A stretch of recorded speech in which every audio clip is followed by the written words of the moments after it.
नमस्कार साथियों, जैसा कि आप जानते हैं राष्ट्रपति पुतिन फिलहाल में भारत की यात्रा पर आए हुए थे। इनकी जो यात्रा है वो 4 से 5 दिसंबर के बीच भारत में होनी थी। भारत में आने के बाद कई लोगों ने ये कयास लगाया कि भारत के साथ इनकी जो यात्रा है वो काफ़ी ज़्यादा हद तक सफल होगी, जिसमें भारत के साथ ये मिलकर ट्रेड को लेकर, हथियार को लेकर और मिसाइल्स को लेकर डील करेंगे। लेकिन ये जो यात्रा है उस पर अब आपने देखा है ये यात्रा अब ख़त्म हो चुकी है और कल रात को ही पुतिन जो है फिर से रसिया की यात्रा पर वापस निकल गए, यानी कि रसिया वापस लौट गए। जो हथियार है, सुखोई 57 है, इसको लेकर डील होगी, लेकिन ऐसी कोई डील सामने नहीं आ रही है। जी हाँ, भारत के साथ इनकी इस टाइप की कोई डील हुई नहीं है, लेकिन फिर भी बहुत सारी ऐसी बातें हैं जो इन दोनों देशों के बीच हुई है। आज हम इस पूरी वीडियो में उन चीज़ों के बारे में जानेंगे। व्लादिमीर पुतिन हर बार जब आप देखते हो अपने किसी भी देश से, यानी कि किसी भी देश की यात्रा पर जाते हैं तो खुद की एक पर्सनल कार लेकर जाते हैं। इसी तरह वो भारत की यात्रा पर भी आए तो अपने खुद की पर्सनल कार लेकर आए, लेकिन उसके बाद भी एक ऐसा सीन सामने आया जिस वजह से लोगों में काफ़ी ज़्यादा क्यूरियोसिटी बढ़ गई। आपने ये भी देखा होगा कि पुतिन जो है भारत के प्रधानमंत्री यानी कि प्रधानमंत्री मोदी के साथ उनकी खुद की एक कार में बैठे हुए थे। इस कार के क्या मायने निकल कर सामने आए हैं हम इस पूरी वीडियो में बात करेंगे। दोस्तों, आपके मन में एक क्यूरियोसिटी पैदा हो रही होगी कि प्रधानमंत्री मोदी और पुतिन की जो वार्तालाप हुई, जो मीटिंग हुई, उसको लेकर वेस्टर्न कंट्रीज़ ने क्या कहा, यानी कि जो ट्रम्प है उनका क्या बयान रहा। क्योंकि आप जानते ही है जिस तरह से मोदी और पुतिन साथ में रहते हैं, उस बात को लेकर ट्रम्प जो है कभी भी खुश नहीं रहते। उनको इस बात से काफ़ी ज़्यादा नाराज़गी होती है कि भारत जो है रसिया के करीब क्यों जाता है। इस बात के लिए हम ये भी जानेंगे कि ट्रम्प की क्या प्रतिक्रिया रही, या फिर ट्रम्प को कोई प्रॉब्लम नहीं हुई। क्योंकि ये बहुत बड़ी बात है कि अगर ट्रम्प को पुतिन के साथ आने से भारत में कोई प्रॉब्लम ना हो रही है, ये सबसे बड़ी बात सामने निकल कर आ जाएगी अगर ऐसा होगा तो। पुतिन जो है भारत आते हैं, प्रधानमंत्री मोदी अपने सारे जो प्रोटोकॉल है उनको तोड़कर पुतिन का वेलकम करते हैं, एयरपोर्ट पर जाते हैं, उनसे मुलाकात करते हैं और उनका बहुत अच्छे से सम्मान करते हैं। ऐसा नहीं है कि प्रधानमंत्री मोदी सिर्फ इन्हीं के लिए जो प्रोटोकॉल तोड़कर गए हैं, जो भी कोई बड़े राष्ट्र अध्यक्ष भारत की यात्रा पर आए हैं उनके लिए प्रधानमंत्री मोदी ने ऐसे ही प्रोटोकॉल तोड़ा और उनको देश के अंदर यानी कि स्वागत किया गया। ऐसा ये भी इसलिए भी हुआ क्योंकि जो राष्ट्रपति पुतिन है, जब भारत के प्रधानमंत्री वहाँ पर जाते हैं रसिया, या भारत के जो विदेश मंत्री है या फिर जो राष्ट्रीय सुरक्षा सलाहकार यानी कि अजीत डोभाल है जो भारत जाते हैं, तब उनके भी इसी तरह से स्वागत किया जाता है। पुतिन की तरफ से पूरा उनका प्रोटोकॉल तोड़ा जाता है और उनको रेड कारपेट पर वेलकम किया जाता है। इसीलिए भारत की तरफ से भी ये सब करना अनिवार्य है और भारत के प्रधानमंत्री रूसी राष्ट्रपति पुतिन का इसी तरह से स्वागत करते हैं। आप देखिए, उनको पहले गार्ड ऑफ ऑनर दिया जाता है, यानी कि 21 तोपों की सलामी दी जाती है। उनका बहुत अच्छे से रेड कारपेट पर वेलकम किया जाता है, आप इसमें पूरी वीडियो में देख सकते हैं। फिर उनके बाद वो राष्ट्रपति द्रौपदी मुर्मू से मिलते हैं, फिर वो हमारे प्रधानमंत्री उनके साथ मिलते हैं और उसके बाद वो आगे के लिए जो उनका कार्य है उसके लिए रवाना होते हैं। इनकी ये जो वीडियो है काफ़ी ज़्यादा सर्कुलेट होती है।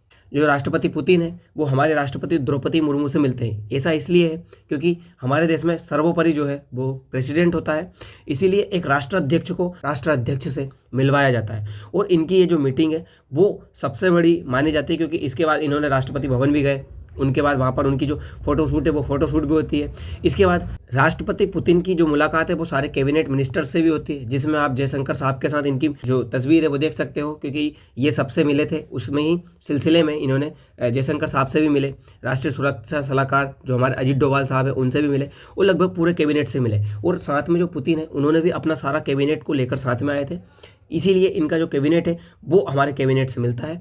जो वाणिज्य मंत्री है वो वाणिज्य मंत्री से, जो विदेश मंत्री है वो विदेश मंत्री से, जो फाइनेंस मिनिस्टर है वो फाइनेंस मिनिस्टर से, इनकी सारी मुलाकातें होती रहती है। वहीं उसके बाद जो पुतिन है वो अपना काफिला आगे बढ़ाते हैं और राजघाट जाते हैं, जहाँ पर वो जो महात्मा गांधी है, राष्ट्रपिता महात्मा गांधी है, उनकी श्रद्धांजलि देते हैं, उनको नमन करते हैं। उसके बाद उनका जो काफिला है वो आगे बढ़ता है और राष्ट्रपति भवन के सामने इन तीनों की तस्वीरें सामने आती है। राष्ट्राध्यक्ष जो कि हमारे राष्ट्राध्यक्ष राष्ट्रपति द्रौपदी मुर्मू है, उनके साथ प्रेसिडेंट की फ़ोटो और साथ में प्रधानमंत्री की फ़ोटो ये सामने निकल कर आती है और इन तीनों का चर्चा है वो चर्चा होती है और बात को लेकर इनकी जो सारी बातें हैं वो की जाती है। राष्ट्रपति भवन के आगे ही इन दोनों का फ़ोटो सेशन होता है, जिसमें प्रधानमंत्री मोदी और राष्ट्रपति पुतिन ये दोनों मिलकर तस्वीरें खिंचवाते हैं और इनकी जो तस्वीरें हैं वो काफ़ी ज़्यादा सोशल मीडिया पर वायरल भी होती है। इन दोनों की दोस्ती के बारे में लोग कई बातें भी करते हैं। फिर इनका एक सेशन होता है जिसमें ये जो हमारे प्रधानमंत्री मोदी है वो रसिया के तरफ से क्या क्या डीलें हुई है, क्या क्या बात हुई है, क्या क्या समझौते हुए, उसको लेकर सारी बात बताते हैं और इन दोनों के बीच एक पैक्ट होता है जो साइन किया जाता है, और उस पैक्ट के बाद इन दोनों देशों के बीच ये सारी डील्स साइन होती है और समझौते, व्यापार समझौते को लेकर इनके बीच काफ़ी ज़्यादा बातें होती है। फिर ये प्रेस कॉन्फ्रेंस में आते हैं, ये सारी चीज़ें बताते हैं और यहीं पर ये आपस में एक जो पैक्ट है उनको साइन कर ले। प्रधानमंत्री मोदी अपनी तरफ से बहुत सारी बातें भी बताते हैं कि रसिया के साथ हमारे रिश्ते कैसे हैं, क्या हम अमेरिका के दबाव में आकर रसिया के साथ जो ट्रेड है वो कम कर देंगे या फिर रसिया के साथ ये ट्रेड इसी तरह से चलता रहेगा। पुतिन भी इस सारी बात को लेकर अपनी तरफ से जो बयान है वो दिए जाते हैं। फिर उनके बाद इन दोनों की काफ़ी ज़्यादा जो मीटिंग है वो मीटिंग होती है और मीटिंग में ये बात सामने निकल कर आती है कि प्रधानमंत्री मोदी और व्लादिमीर पुतिन इन दोनों के बीच जो आर्म्स है, यानी कि जो भारत को लेकर हथियार है, उस हथियार को लेकर फिलहाल में कोई डील सामने निकल कर नहीं आती है। लेकिन बताया यह जाता है पुतिन की तरफ से कि हम भारत को हथियार देते रहेंगे, यानी कि भारत को जब भी हथियार की ज़रूरत लगेगी रसिया उन्हें हथियार सप्लाई करता रहेगा।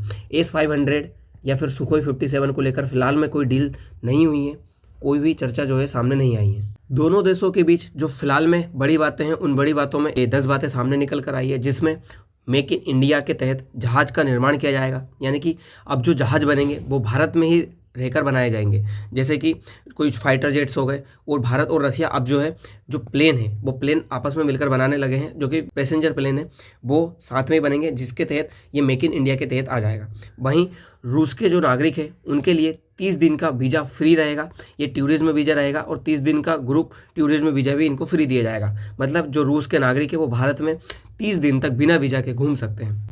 ये जो बात है ये बहुत अच्छे से किफ़ायती साबित होगी, क्योंकि हमारे भारत के भी बहुत सारे नागरिक रसिया घूमने के लिए जाते हैं, वहीं पढ़ाई के लिए भी रसिया जाते हैं। तो अगर 30 दिन का वीज़ा फ्री मिलता है तो ये काफ़ी ज़्यादा फ़ायदेमंद रहेगा, जिससे हमारा टूरिज्म भी बढ़ेगा और भारत में आने वाले जो पैसे हैं उनका जो फॉरेक्स है वो भी बढ़ने की संभावना बनी रहेगी। दूसरा, यूरेशियन आर्थिक संघ के साथ फ्री ट्रेड एग्रीमेंट को लेकर भी काम करेंगे, यानी कि अगर यूरेशिया के साथ भारत और रसिया के साथ फ्री ट्रेड एग्रीमेंट हो जाता है तो इससे भारत को और रसिया को काफ़ी ज़्यादा फ़ायदा मिलेगा, क्योंकि हम रसिया से काफ़ी ज़्यादा जो तेल है, जो हथियार है वो परचेज़ करते हैं। अगर वो हमें फ्री ट्रेड एग्रीमेंट के तहत मिलने लगेंगे तो भारत में ये चीज़ें तो काफ़ी ज़्यादा सस्ती नज़र आ जाएगी। वहीं रूस में भारत के 2 नए वाणिज्य दूतावास खोले जाएंगे। भारत के अगर जो नए दूतावास खुल जाए वाणिज्य यानी कि व्यापार को लेकर, तो इससे भारत और रसिया का जो व्यापार है वो काफ़ी ज़्यादा बढ़ेगा।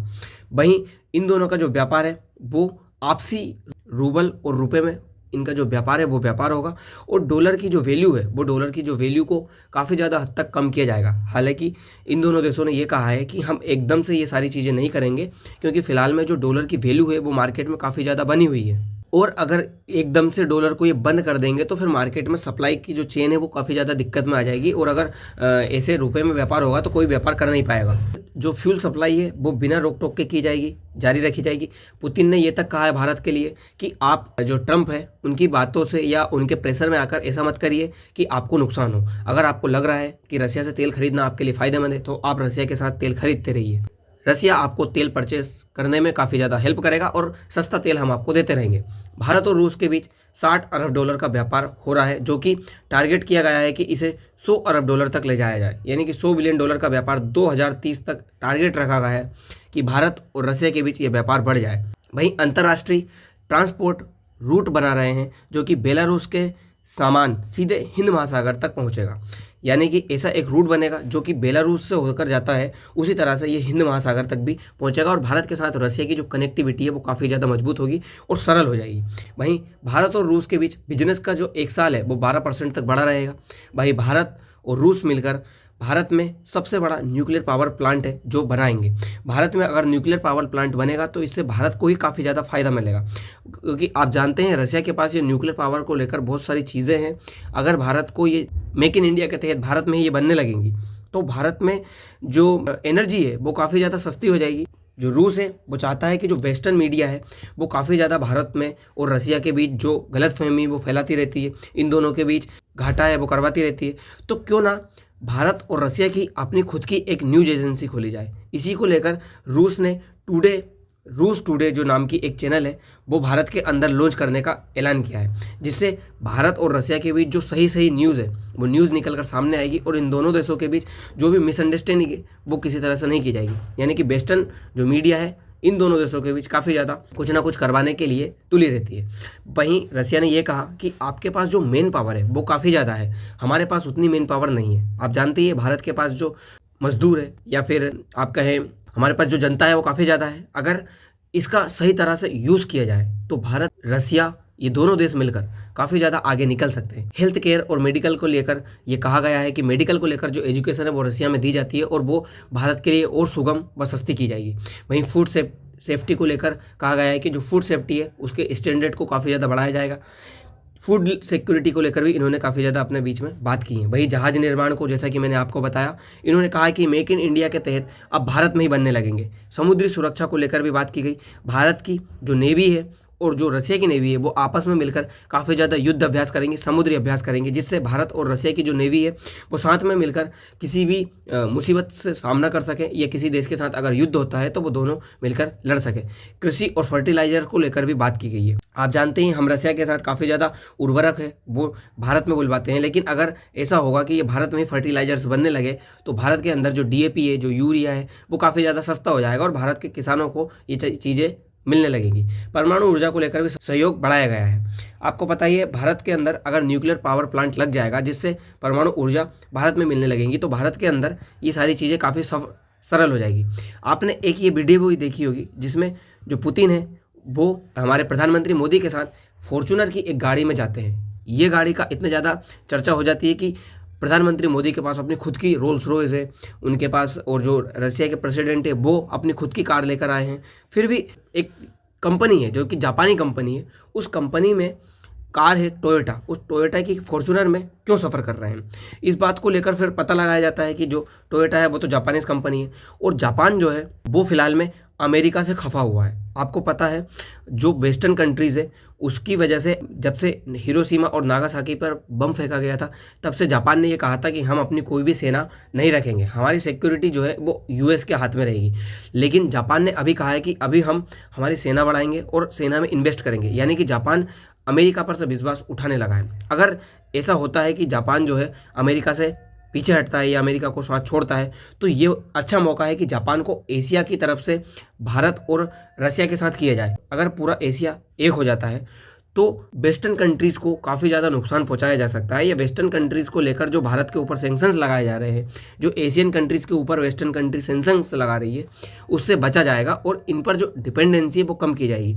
इसीलिए जो टोयोटा है उसकी कार का यूज़ किया गया है ताकि जापान को अपनी तरफ किया जा सके। वहीं टारगेट ये रखा गया है कि भारत और रसिया के बीच जो फिलहाल में $60 बिलियन का बिजनेस है, जो ट्रेड है, उसको 2030 तक $100 बिलियन तक ले जाया जाए। प्रधानमंत्री मोदी और पुतिन की यही मंशा है कि जो हमारा व्यापार है उसको बढ़ाया जाए और इस व्यापार को बढ़ाकर लगभग $100 बिलियन तो कर ही दिया जाए, जो कि 2030 तक है।